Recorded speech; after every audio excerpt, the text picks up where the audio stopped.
Hi, in this video, I'm going to show you how to build this automated business email scraper that scrapes Google Maps for business emails totally for free. You can scrape a limited amount of emails with the scraper using only core N8N nodes and Mistral as an AI model. Now, if you see my previous video that I made about my previous scraper, this is an upgrade to that scraper. It is now fully automated. All you have to do is give it a keyword, the thing you want to scrape, the business you want to scrape. So let's say restaurant or dentist, and also the region, and then you just click on test workflow and it starts scraping. So let me show you a quick demo of how this works.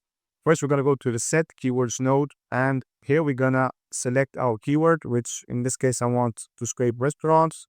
So I'm going to leave it as restaurant, and I want to scrape restaurants in London. Now we go down here and click on test workflow, and it's going to start the process. So the first thing it does here is that Mistral is now going to generate a list of keywords for subregions of London. And when it's finished doing that, it's going to go over here, and this loop node is going to iterate over this list of queries. And for each subregion, it is then going to execute this workflow here down below. Now, generating this list of keywords can take a while, depending on how many keywords it's going to generate. So I'm going to wait for this for a while and fast forward the video. Okay, so it has now started the scraping process. And you can see it's iterating and looping over the list of queries here. Click on the loop branch here. You can see each query here that's coming in: restaurant Enfield, restaurant in Greenwich, etc. And for each at each iteration for each query, it's gonna execute this workflow here down below. You're not gonna be able to see anything happening here because this is executing the background. So to see that, we're gonna click on the executions tab over here, and here you will now see all the workflows that are running. And there's some issue here with how it's showing it, but yeah, here they are. So you see all the workflows running here.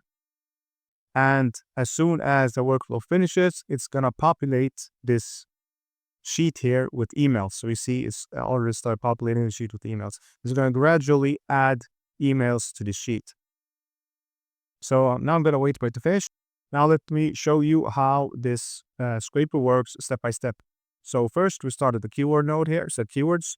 And here we're going to set two variables, one called business, that is the business we want to scrape, business type, restaurant in this case, dentists, real estate, etc. And then the region, the larger region we want to scrape. And in this case, I chose that to be London. And at the next step now, based on the region and the keyword, this LLM chain node here is going to use this prompt to generate a list of keywords for subregions in this format here. So in this case here, you see, given us the search queries for keyword JSON business. Now JSON business here is this here, refers to this variable. So it's going to say, translate this into restaurant, as you can see over here, keyword restaurant. And then for region, it's going to set London over here. And it says region that exists in also London. So this prompt now tells the LM chain here that it should generate a list of queries for the keyword restaurant in London. So it's going to generate a list of neighborhoods or sub-regions in London, as you can see here. So for example, Surgery Hill Dentist, Upper East Side, but this is gonna not. Okay, this is gonna be for London because these are for New York. This example here. Okay, so and you can see now here is the list that is already generated for us: restaurants in City of London, Barking, Bexley, Brent, Bromley, Camden, etc. Then after that, it's gonna go over here and it's gonna extract the list here into this format here. It's just gonna extract this because the LLM chain here is using an output parser, JSON output parser, and it's outputting this list in a specific format. And we do not want all of these other items here, like token usage, prompt tokens, etc. We only want the actual list. That's why I'm using this extract queries node to extract this variable text that consists of the actual list we want. So after extracting that list, we're now going to translate this into the default N8N format to work with. And it looks like this. It's an array with object inside of it. So here we have our list in the default N8N JSON format. And after that, it's now going to loop over the list, and for each element here, or for each item, it's going to take the query here and it's going to execute or send that into this workflow and execute this workflow here down below. So the first step of this workflow then is to use that query, JSON query we got, which was in this case, let's say it's one of these. So it takes that, and then it makes a HTTP request here, and it adds it here at the end here.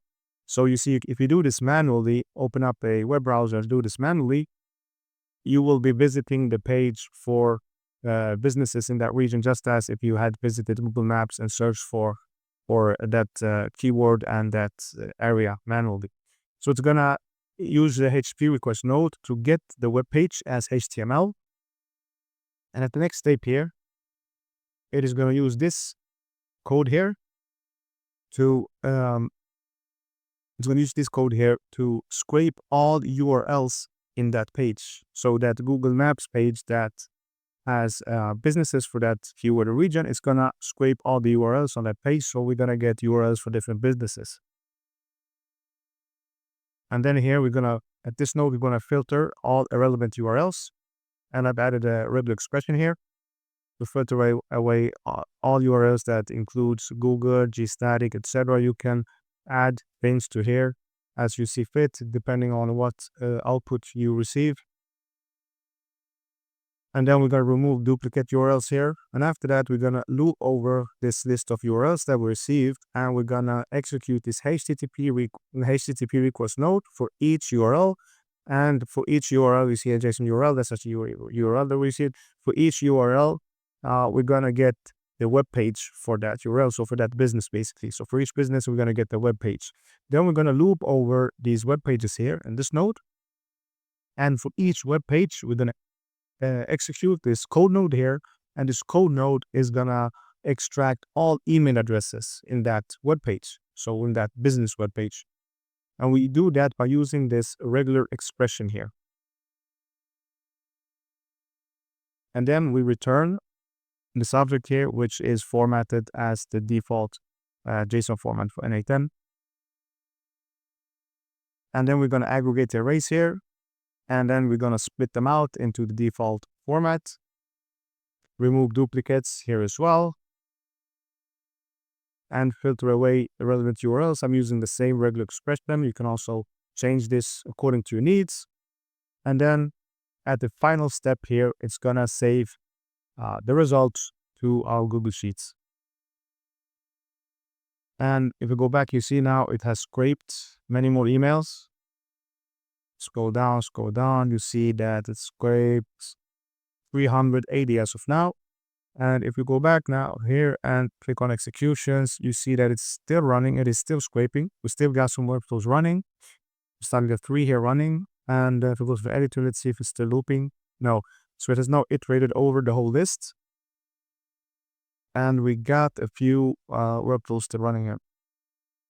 Now, if you want to see a specific workflow, and the results of it, you can just choose it here in the list.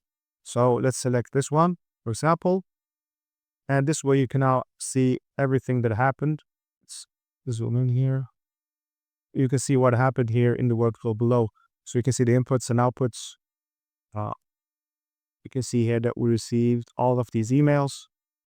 And these were discarded. You see there, Sentry, Express, etc. because I added this in the regular expression when the filter nodes for filtering this out, and these ones were kept. And then after that, the final node here is the Google Sheets node that saves them in the Google Sheets. Let's see now, and we got even more. We got 447. So this is basically how the scraper works. If you'd like to get this as a template instead of building this by yourself, you will find a link in the description below. And yeah, for more tutorials like this, make sure to subscribe so you don't miss out on anything. And until next time, take care.